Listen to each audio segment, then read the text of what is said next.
नमस्कार, मैं पल्लवी शर्मा। आप देख रहे हैं अमन न्यूज़। जैसा कि आप लोग जानते हैं कि अमन न्यूज़ ने 140 साल पुरानी अनूप मंडल की आवाज़ उठाकर लोगों तक पहुंचाई है, जिसके बाद जैन समाज के लोग भी सामने आए और उन्होंने अपनी बात सामने रखी। आपको बता दें कि काफ़ी समय से अनूप मंडल और जैन समाज के साधु और अन्य लोग एक दूसरे के खिलाफ आरोप प्रत्यारोप लगाते हुए नजर आए, जिसमें दोनों समाज के लोगों के धर्म गुरुओं का पुतला जलाकर और धरना देकर विरोध प्रदर्शन किया गया। साथ ही एक दूसरे के खिलाफ ज्ञापन देकर और वीडियो बनाकर आक्रोश जताया गया। ऐसा ही एक और वीडियो सामने आया है जिसमें अनूप मंडल और जैन समाज के संत अपनी बात कहते हुए नजर आ रहे हैं। आप भी देखिए ये वीडियो। मेरे प्रिय देश के समस्त नागरिक बंधुओं, मैं आपसे निवेदन करता हूं कि आप छली कपटी और झूठ कपट के लोगों से सावधान रहें। वर्तमान में अनूप मंडल के खिलाफ जैन समाज के बणिए जो झूठा प्रसार कर रहे हैं और लोगों को गुमराह कर रहे हैं, हमारे हिंदुओं को भी बहका बहका कर उल्टी सीधी बातें करवा रहे हैं। जबकि अनूप मंडल एक जनहितकारी संस्था है, प्राणी मात्र का भला करने वाली संस्था है। अनूप दास जी महाराज ने पूरे विश्व कल्याण की बात लिखी है।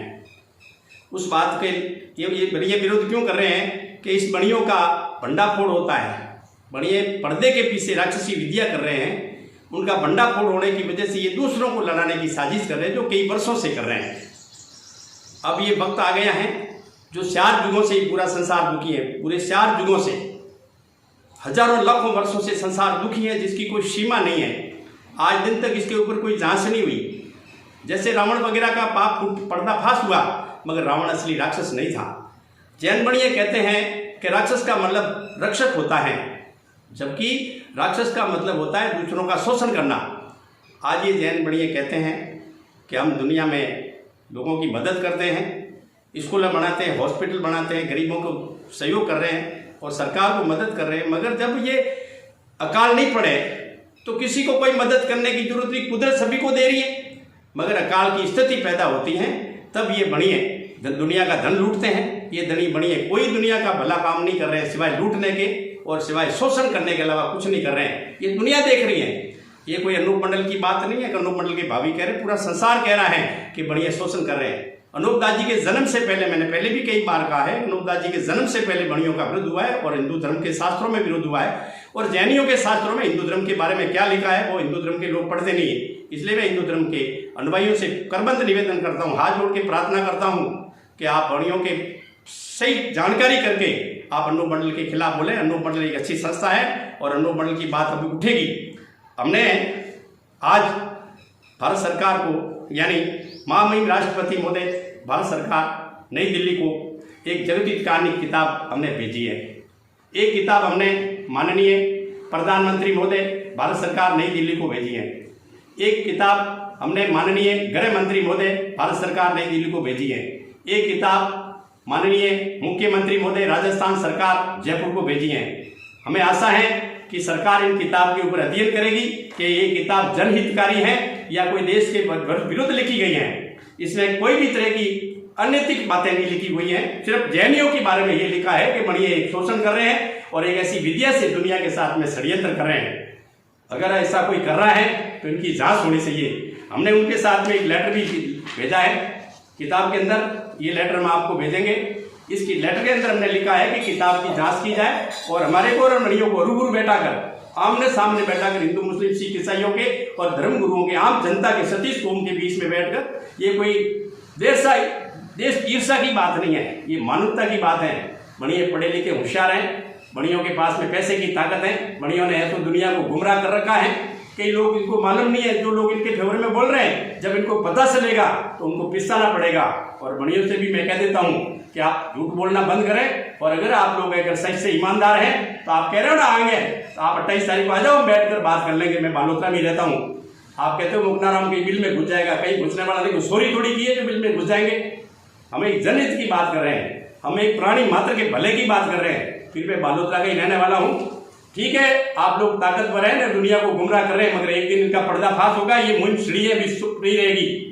मैं आप जनता से प्रार्थना करता हूँ और हिंदू मुस्लिम सिख ईसाई भाइयों से प्रार्थना करता हूँ कि धर्म गुरुओं को निवेदन करता हूँ कि आप इन जगत कहानी का अध्ययन करें, इनकी जानकारी करें और जैन समाज के ऊपर अध्ययन करें कि वास्तव में ये जैन समाज देश के प्रति वफादार है या ये षड्यंत्र करके या दुनिया का धन लूट कर ये बाबा ही लूट रहे हैं। आज ये सतीसी कौम के लोग हार्ड वर्क करते हैं, मेहनत मजदूरी करते हैं, खेती बाड़ी करते हैं, हार्ड वर्क करते हैं, कमटे पे जाते हैं, कोई मेहनत करके कर रहे हैं और बनिए सिवाय सल कपट के कुछ नहीं करते। अब अनूप दास जी ने लिखा है कि ये बरसात को बांध लेते हैं, यानी इस कुदरत के साथ खिलवाड़ करते हैं। ये धरती माता है, इनको दुखी करते हैं। बरसात का अर्थ क्या होता है वो तो हम सामने बैठेंगे जो पूरी बात बताएंगे। तो बरसात नहीं होने की वजह से ये सारी दुनिया अफंग हो जाती है। हमारा एक ही सरकार से निवेदन है कि हमने ये किताबें भेजी हैं, आप इन किताबों की जांच कराएं, इन किताबों के ऊपर अध्ययन करें और जैनियस किताबों से भी अध्ययन करें कि ये जैन लोग देश में क्या कर रहे हैं। ये लड़ाई कोई व्यक्तिगत लड़ाई नहीं है। हम भी बालोतरा में रह रहे हैं और मेरे जन्म से पहले अनूप मंडल चल रहा है। मेरे जन्म से पहले अनूप मंडल के अनुयायी जो पीढ़ी दर पीढ़ी प्रसार कर रहे हैं, मगर मुझे इसकी जानकारी हुई है और मेरा कर्तव्य बनता है और साधु का धर्म बनता है कि जब भी कोई संसार में संकट आता है तो अपनी जान जोखिम में डालकर संसार को बचाना ये साधु का कर्तव्य बनता है। इसलिए मैं जनता से, आम नागरिकों के भाग से नागरिकों के निवेदन करता हूं कि सत्य असत्य की जांच करके करें और इन जैनियों के वास्तविक स्वरूप को देखें। ये जैन लोग देश के अंदर ऐसा पर्दो धर्म का पर्दा लगाकर ये पर्दे के पीछे क्या कर रहे हैं, ये आमने सामने बैठेंगे, सबकी आंख खुलेगी। मैं आशा करता हूं कि एक बार इन जैनियों का हमारा आमने सामने हो जाए ताकि इन दुनिया को मालूम पड़ जाए। और ये बढ़िया कहते हैं ना, हम आमने सामने आएंगे तो हम जरूर बात करेंगे। मैं इतना ही कहकर जनता से और सरकार से निवेदन करता हूं क्योंकि मैंने ये किताबें भेजी है और इस किताबों के ऊपर आप रिसर्च करावें क्योंकि वास्तविकता में ये किताब जनहित की है या इस किताब के अंदर कोई भी तरह की देश के प्रति या गलत लिखा है। ये देश की नहीं, पूरे विश्व कल्याण की बात लिखी। इस किताब का नाम ही जगत हितकार नहीं है। मैं आशा करता हूं कि आप इसका अध्ययन करेंगे और जो कुछ भी मैं कह रहा हूं वो मेरे अध्ययन से कह रहा हूं। मैं किसी की ऐसा नहीं है कि मैं किसी की सुनी सुनाई कह रहा हूं। इसका मैंने रिसर्च किया है कि वास्तविकता में कुदरत के साथ में खिलवाड़ हो रहा है, वो मानवता के मनुष्य के अलावा नहीं कर सकता, कुदरत कभी नहीं कर सकती। इतना ही कहकर मैं बात को विराम देता हूं। आशा है कि आप लोग इसकी जांच करेंगे, जनता इनके ऊपर अध्ययन करेंगे। जय धरती माता। हम बताएंगे और आपको बदलना है, जिंदा रहना है तो यही रास्ता है। इसके सिवाय कुछ भी अपने पास में बचा हुआ नहीं है। मुट्ठी भर जैन समाज है, सने सने समाप्त हो रहा है, चारों तरफ से हम घिर चुके हैं, संक्रमण काल है। ये हमारे सामायिक ने प्रतिक्रमण ने, ये जाप ने, ये तप ने, ये तीर्थ यात्राएं, ये नव्वाणु ने, ये मंदिर उपाश्रय सानक और तेरापंथ भवन तो कुछ ही दिनों में नीलाम होने वाले हैं। मार मार के लोग हमको कुछ ना कुछ बना देने वाले हैं। हमारी ताकत अब बची नहीं है। यूं भी ब्रेन वॉश हमारा किया जा रहा है। हमारी नई औलादें जैन बची नहीं हैं और हम जो बचे हैं वो भी हम बराबर जिंदा नहीं रह पाएंगे क्योंकि हमारी संख्या कम, दुष्काल में अधिक मास हम बटे हैं। संप्रदायों में, जातियों में, पंथों में, मान्यताओं में, वर्गों में, भाषाओं में, क्षेत्रों में, अलग अलग प्रकार की कौमों में हम बटे हैं। इसके सिवाय आपस में हमारे ईर्ष्या है, भ्रातृत्व प्रेम कम है, अंदर की धर्मनिष्ठा बहुत कमजोर है। नई पीढ़ी को मजबूत रखने का हमारा इरादा कामयाब नहीं हो रहा। फिर हमारे धन खर्च करने की दिशा बदल चुकी है। दिखावा हम बेशुमार करते हैं, लोगों की नजरों में आ रहे हैं। दूसरों को जैन बनाने का बहुत बड़ा ध्येय पीछे छूट गया है। वो सब पूर्वाचार्यों ने किया था, पूर्व के बड़े बड़े महान श्रेष्ठियों ने किया था। उन्होंने तन मन धन से योगदान दिया था, उन्होंने इतिहास रच लिए थे। उनकी दी हुई विरासत को संभालने में भी हम कामयाब नहीं हो रहे। इसलिए पक्के तौर पर कहता हूं, आने वाले 25 साल 50 साल हमारे लिए निर्णायक होने वाले हैं। ये डिसाइड करेंगे कि हम जिंदे रहेंगे या चले जाएंगे। शायद कोई मुतुर का समाज 50 साल से अधिक जैन समाज भी यहां जिंदा नहीं रह सकेगा।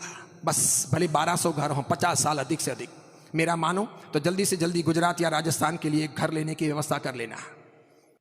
अंततः सब यहां से छोड़ करके आपको भगना पड़ेगा।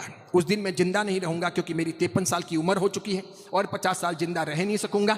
इसलिए मैं आपको सबूत नहीं दे सकूंगा, बस विश्वास हो तो मानना, पक्का ऐसा होगा। फिलहाल के लिए इतना ही। देश और दुनिया की तमाम खबरों से जुड़े रहने के लिए देखते रहिए अमन न्यूज़।